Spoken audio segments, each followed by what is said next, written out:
ir a la deriva, perderse. But even if you're reading a science paper or a work of philosophy, you have to give yourself up to the thought of the other. El escritor lo es siempre de la literatura que falta. Entonces ahora vamos a trabajar. ¿Me quieren hacer alguna pregunta? Tenéis un minuto para dibujar. A mí me encanta que los libros empiecen justo desde la portada. But what is the function of a novelist? I mean, maybe you can tell me. No, I have no idea. Hay una cuestión geográfica en la circulación de la literatura, una cuestión de mapas y fronteras. Un monólogo interior no es sencillo de hacer una película. It has to do with the feeling that it's truthful enough to my own experience. So clearly, it can be taught.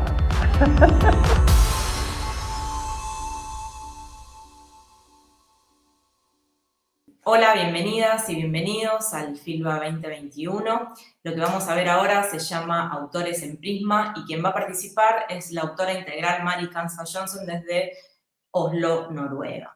Este formato nos encanta porque es como una puerta a la manera de pensar, a las influencias, al recorrido, incluso a conocer el estudio de quienes están detrás de los libros que leemos. En Argentina conocimos a Mari Kanstad Johnsen por su libro Mi pequeño gran papá. Luego llegó Barbie Milo, Afuera, que es un libro silencioso que ganó una mención especial en la Feria Internacional de Bolonia, y su último libro es Pelota. Agradecemos a Norla por hacer posible su participación y les recordamos que todo el festival es gratuito y que pueden colaborar con el valor de una entrada haciendo clic en la descripción del video. Muchas gracias por estar ahí.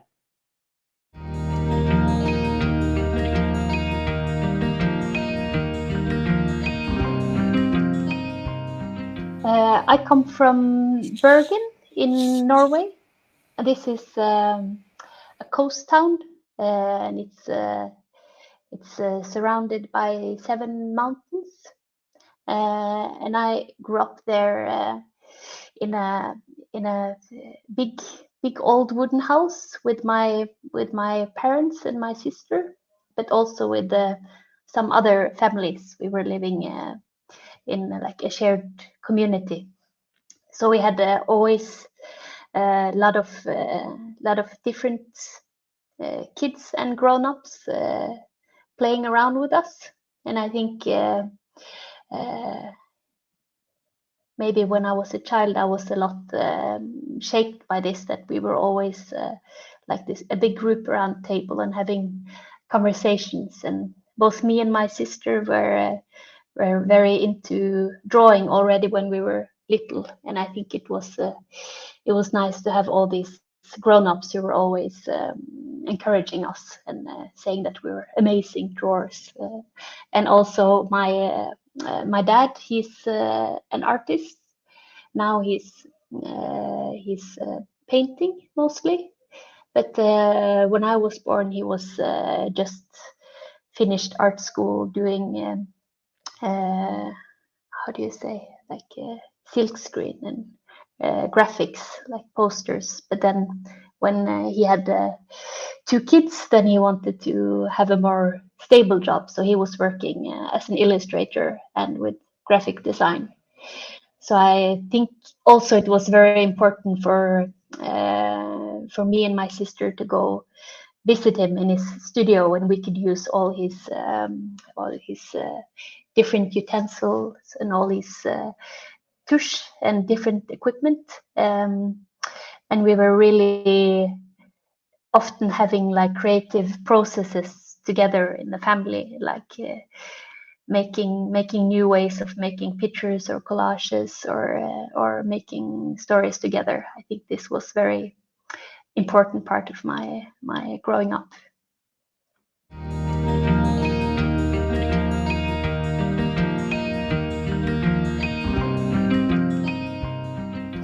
Yeah, I think, or we had from my father, we had all the drawing on and all the visual interests, but also my mother, she was working in a kindergarten, or she was like the boss in a kindergarten, and she was very it was very important for her always in the different kindergarten she worked in that kids should have a very good library. They should have good books. So we had I think at least the best books in children's books in Norway, and also a lot of books from Sweden. They had a lot of course, Astrid Lindgren and the well-known Swedish books, but they also had a lot of different cool children's books. So we were very encouraged to read early on. And I think also when I started school and I was getting more into horses and different hobbies, then I was also reading a lot. I think all the way until I started working, I guess I would always be reading, and now I'm doing it more sporadically when I have time.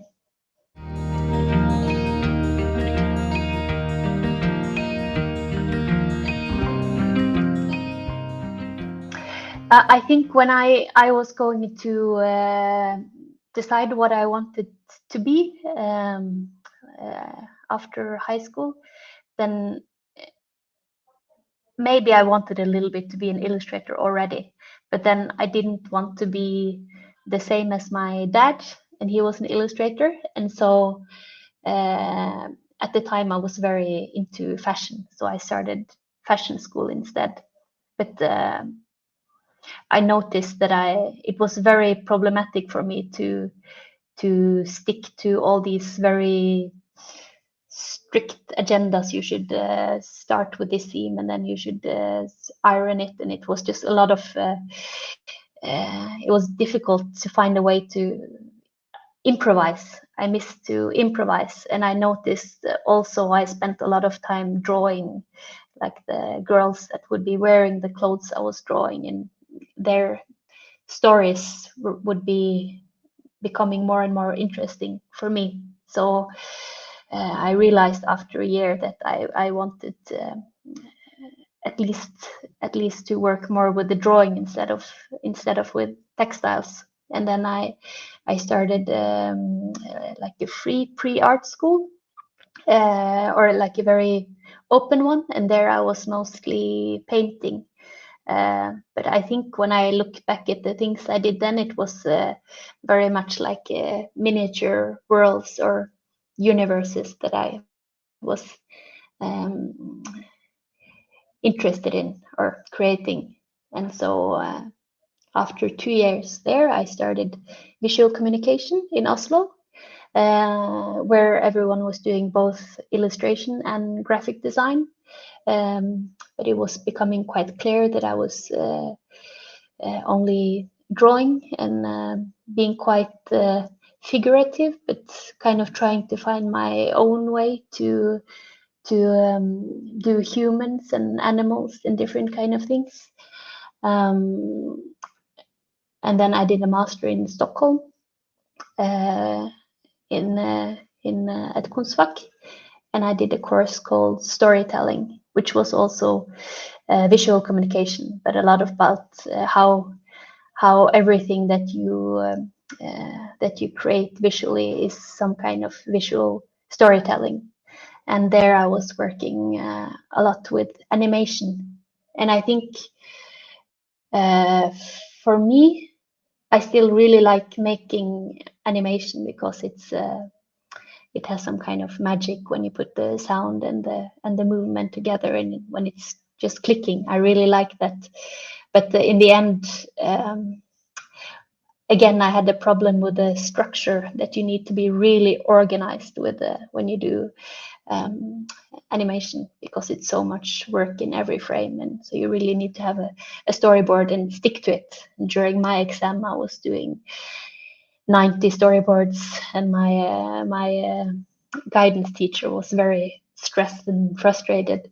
But I think from this, it was really like a breakthrough to, even though I had been drawing so much all the way up till then, I had kind of problems with the color. I was good with making my own personal line, but I was very insecure when it came to using color. But then doing these animations, and I was using After Effects, and I had not the control over my digital tools, but this turned into very crazy color combinations, and I became a lot more bold in this.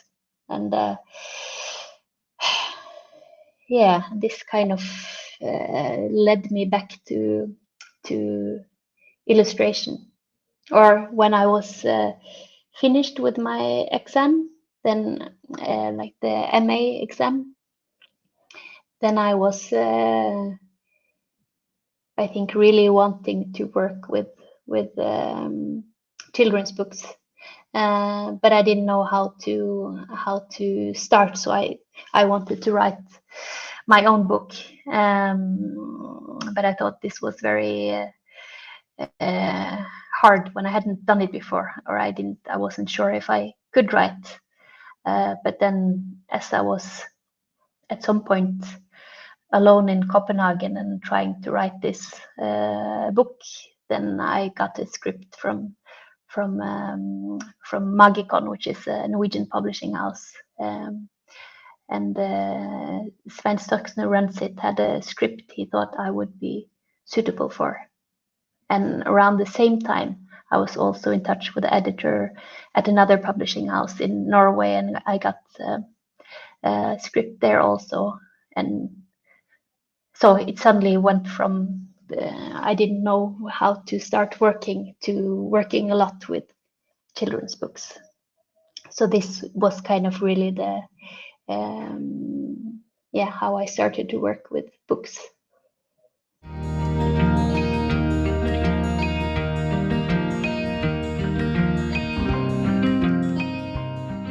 My sources of inspiration is I wish I had more. My big goal in life is to have at least one day a week where I just go to the art school in Oslo's library and sit and have maybe a month of looking at artists and a month of looking at drawers and a month of looking at architecture.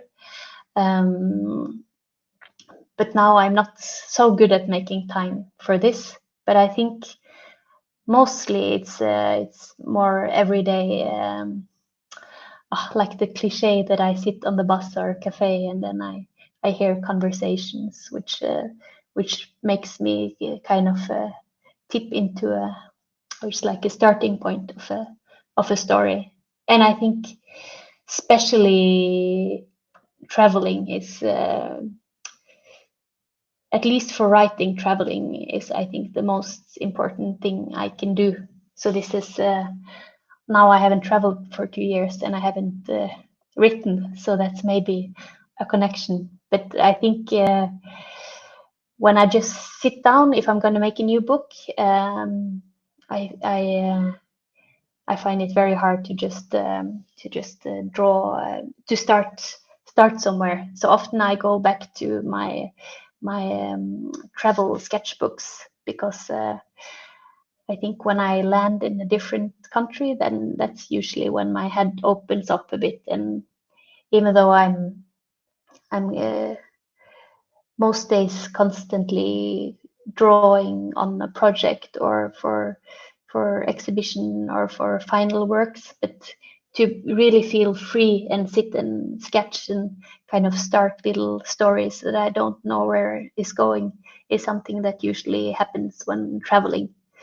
And I think also it's a way to make me more conscious about my surroundings, and just I think often with colors, really finding new color palettes is in visiting new cities or places where I get very curious about the houses and the people and how people are combining colors and so I think traveling is very important. And now I think when already when I was studying, I was doing a lot of nature in my drawings, or I like to combine nature and more urban elements. And I think this is something I've liked since childhood, that I find it quite magical when when nature is growing inside a house and vice versa. I lost my trail of thought. Yes, but I didn't like so much to be in nature before, but I really like this now. And I think also now I go every year to, we have like a family house on an island north in Norway. It's really, from the mainland, you take a boat 2 hours straight out, and it's very weather ridden and hard, windy place, but very beautiful, dramatic mountains, and it's not so many people there. So to be there maybe for 1 or 2 months every summer and just being charged by the colors there, it's very intense colors. So I think this is also very inspiring.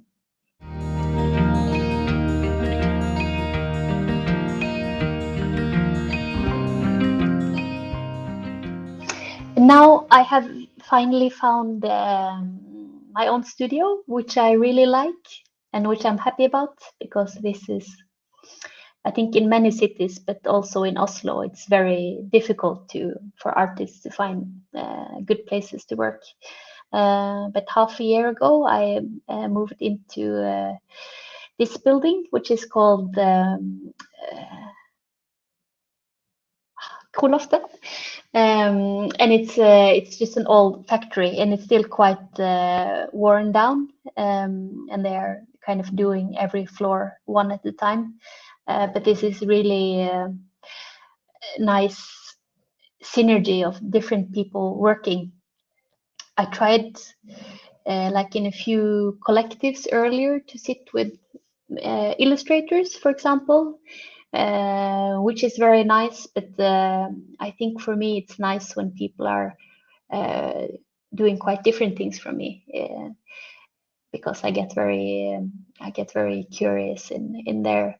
I can get a bit bored with my own way of working, so it's nice when someone is working a lot more physical, or building things. And like here, it's a wood workshop, and it's also a ceramic workshop, where I will start at a course in a few weeks to try to see what I do with my drawings when I incorporate them in a more 3D material, which I think will be really nice, and also test the glazing and different colors of glazing. So you have people working with that full time here, and people working with metal. Just outside my studio here is sitting a group of people who work with themes like fabric, also doing national costumes, which is really nice. And there are some musicians, so it's a mix of everything here, which is for me very inspiring environment to come to in the morning. And I am always wanting, you get often as an illustrator, it gets very small how you work. And for me, I enjoy very much when I get the opportunity to make like a mural or like a public art commission where it's something bigger. And I did this only a few times, trying to take it a bit more into 3-dimensional shapes with like wood and plastic and different materials. And I'm hoping I will get opportunity and time to work a bit more with this when I'm here, to kind of to keep the visual language transforming just into new materials. Well, actually, this year I've mostly been in the studio a little bit every day, but usually it's not. I don't have a super set routine. It's very dependent on the projects I'm working on. Most years I'm doing maybe 2 or 3 children's book a year. So then it's long periods of kind of a very work that has to be done in an even stretch, and regular communication with the writer and the publishing house. But maybe the last year I've been doing more art projects and working with exhibitions. So then it's I'm a few hours in the studio every day, but then I have to go and fix something somewhere else or collect something, or so it's a bit it's different work days every day.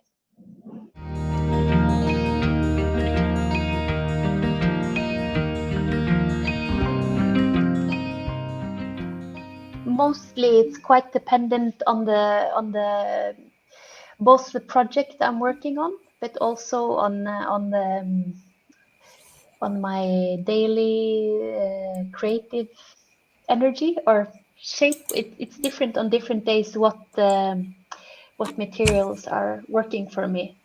But if I'm working with a children's book, then usually it starts with a pencil drawing, and I do, like, say if I'm illustrating for someone else, then when I get the script, then I will immediately do like a tiny thumbs drawing for everything, and then maybe A4 of all the spreads, and I do kind of a composition straight away with the gut feeling, and then I usually go through 100 repetitions of this and changing them. But then in the end, usually going with the first composition that I did. And then I have, for some books, then I have managed to do, for example, a few books with all, I think I have some here. Is it? Like this is, it's only, the entire book is digital drawings, so it's no trying to keep it very simple. And so I want often when I start on a new book project that it should be maybe just 4 colors, and maybe everything should be painted in oil paint or something. But I usually end up with all the different pages are different techniques, because it depends on the motive how I find it natural to draw them. But very often I am also doing the drawing quite finalized in pencil, just on an A4 sheet, so that it fits my A4 scanner, and then I scan it, and then I put the digital color, like in Photoshop, underneath the lines. So you have the digital colors, and then also the pencil layer with the lines in top. And then sometimes if I want it to be more analog looking or have some kind of physical quality, then I do maybe also a layer of ink, just to get the textures and atmosphere. I have long periods when I'm not having my sketchbook around, or especially if I'm working a lot, then I become very I spend up all my drawing in the work period. But then I think it's more when I'm having time off work. If I go somewhere, then I have usually, because I'm working so much, then I have maybe a few weeks where I'm not touching a pencil. I'm just very forgetting how to draw. And then when it's been some time and I get a bit more unfamiliar with the pencil again, then it gets more interesting to start drawing again. And then I'm very because when you draw a lot, it gets more like swoosh, and it's more fluent, and it flows very easily on the paper. But I really like when I feel more insecure again, and then I have to start over, and then suddenly I start to draw in a different way. So I think this is also an important part of my practice, to stop drawing a bit and then restarting.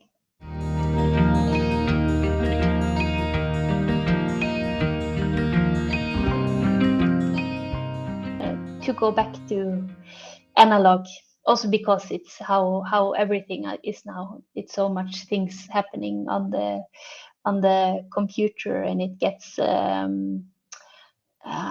very narrow, and also it's even bad for the hand to do this tiny thing. So I'm all the time wanting to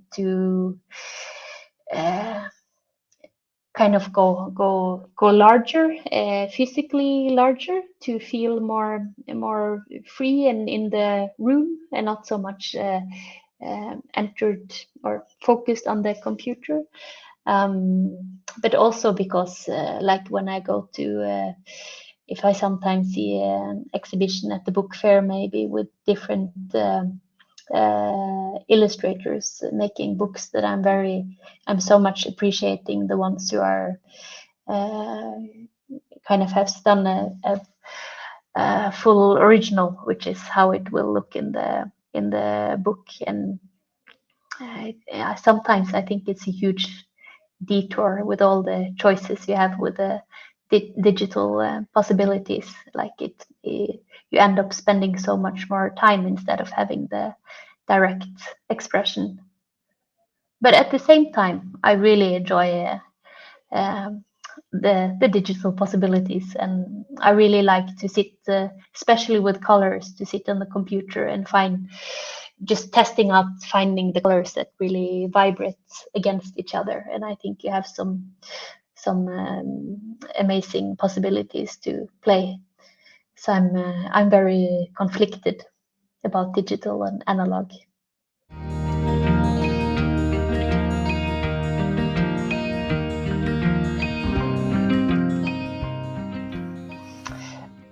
Actually, at the moment, I'm in a very silent period.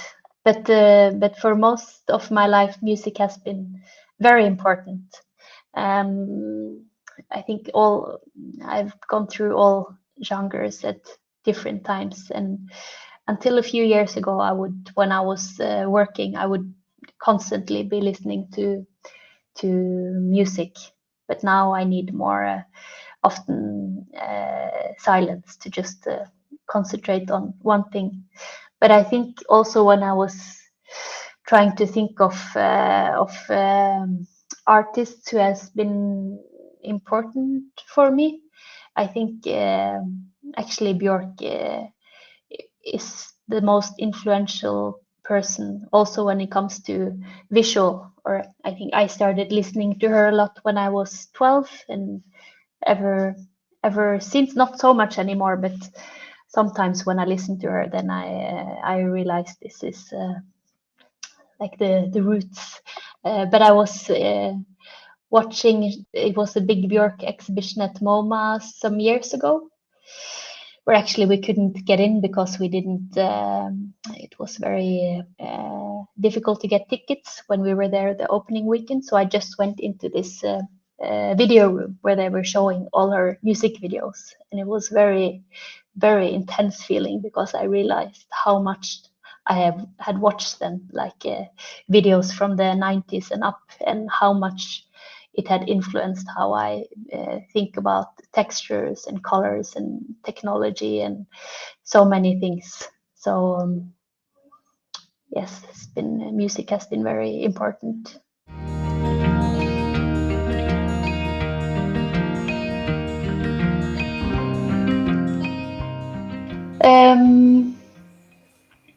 I think when I was studying, then it was I was very influenced by a Norwegian artist, Kim Hjortøy. He's done some children's book also, but he's more known for both his work for Norwegian alternative cinema and also for different record labels, and he's made a lot of vinyl covers and posters and just really a lot. And also in Sweden there was Joachim Nordström, which is doing now I think he's working more with collages. He was doing when I was studying, more like pencil drawings, which I really admired, was very inspired by. And also his wife, Mama Karen Andersson, she makes more weird but also figurative paintings, which are really beautiful.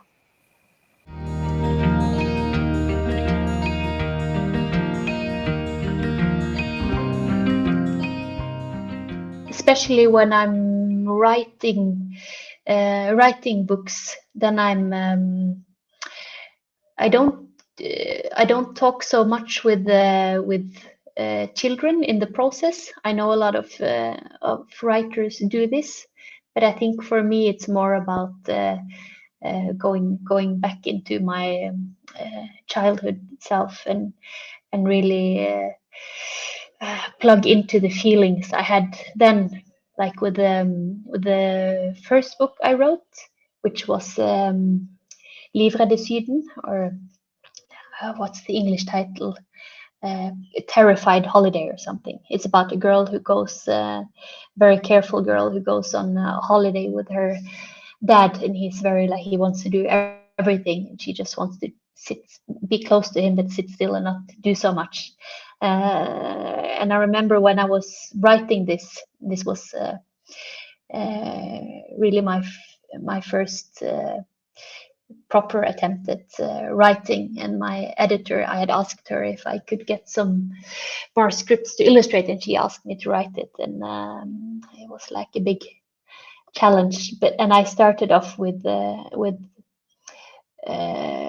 I guess taking the very illustrator point of view, where I was imagining scenes which had a lot of elements I like to draw, like a circus or a zoological garden.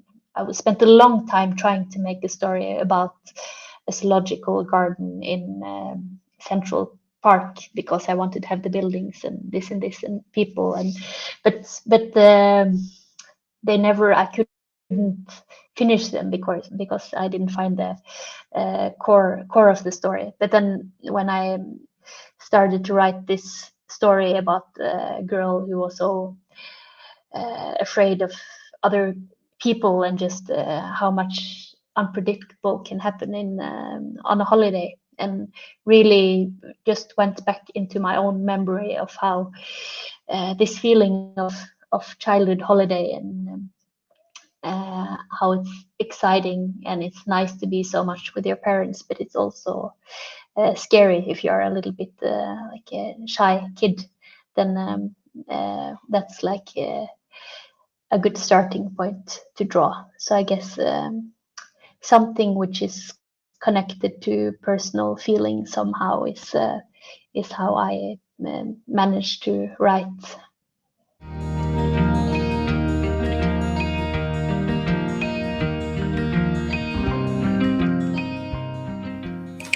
Like signings and meeting the kids who have already read them, and doing like drawing sessions together. This I really like, and to get their just to get their response, especially with some of the books I wrote, which is I think afuera in Spanish, and this is without any text. So it's really nice to hear the different interpretations kids have about this book. And also I did this alphabet book in Norwegian, which is impossible to translate, unfortunately. But there the story is quite, a lot of things are told in pictures and not really properly it's a lot of things are left to the imagination, and kids have like wild interpretations of it. When you get a proper energetic kids drawing, then it's you can't beat it. So this is good.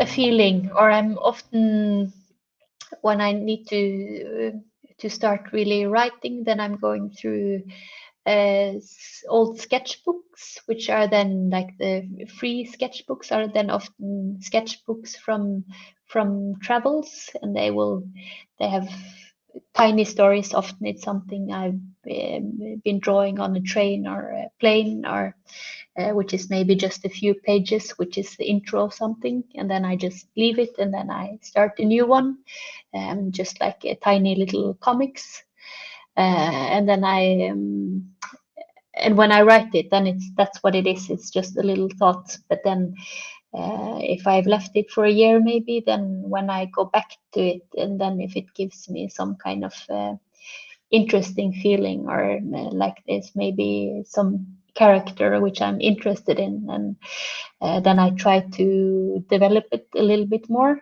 and then I quickly realize if it's not going anywhere. But then if I start to like the character, or if the character is becoming more real, then that's often a good start for writing further.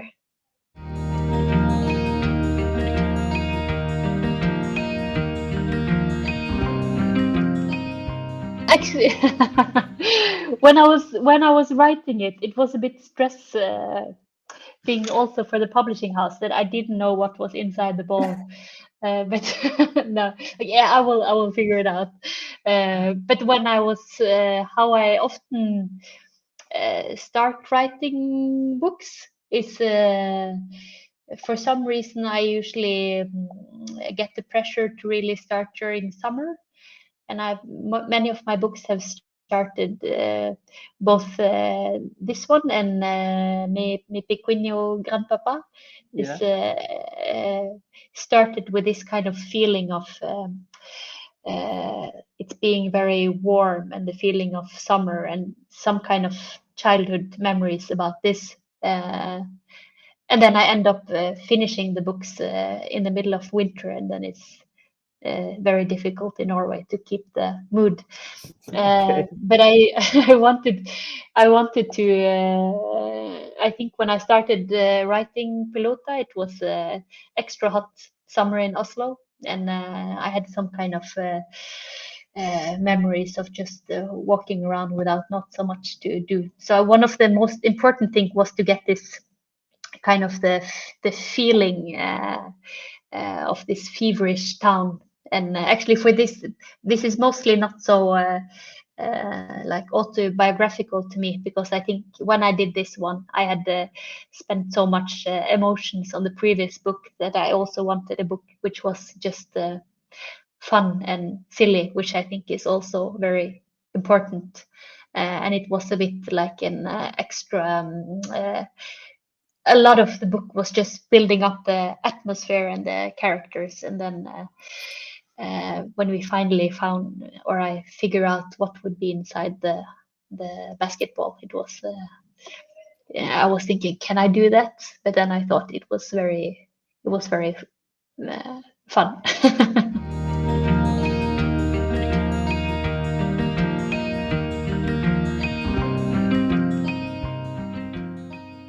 Thank you to everyone for reading my books in Argentina, and very nice that they're existing from Ninyo. And I hope to.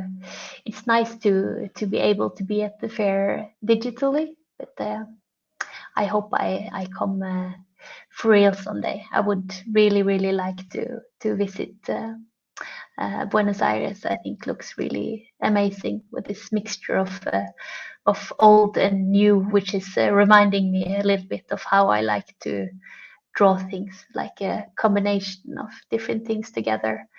And also, I think Argentinian landscape is having tiny similarities to Norwegian with the mountains, but completely different. So this would be great to see someday. And thank you for having me.